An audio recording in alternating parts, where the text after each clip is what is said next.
কি অবস্থা বাকি না অজ্ঞা প্রবাদ আছে তোমার চোরের 10 দিন গৃহস্থের 1 দিন।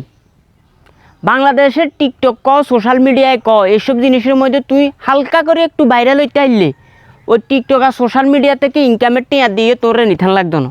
এটার পাশাপাশি তুই অনলাইন বিজনেস শুরু করতে পারো।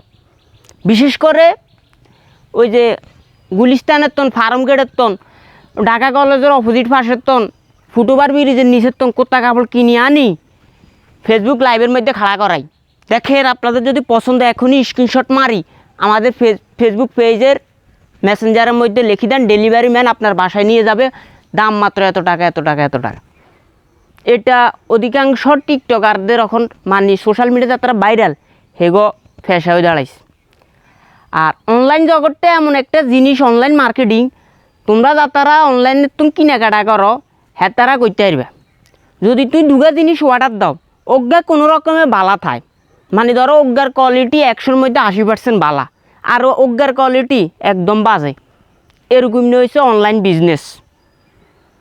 ওই বাংলাদেশের টিকটক বা সোশ্যাল মিডিয়া ভাইরাল অন্যান্য সুগার ড্যাডি বিয়া করে ভাইরাল হয়েছে টনি নামের, তোমরা আসলে আশা করি ব্যাগকে চিনবে।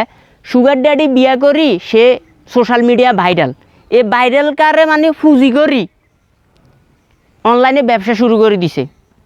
পাকিস্তানের তো আনছি কই গুলিস্তানের মাল মানুষের কাছে হারায়, ব্যাকের লগে হয়তো করি সাহিত্য আরে, কিন্তু কিছু কিছু কাস্টমার আছে মাথার তাস ছেঁড়া হিগুনের লগে করি মানে কুলায় না। এ কেনা কোন মহিলারে কোথা হারাইছে পাকিস্তানের কই দেয় ওটা গুলিস্তানের।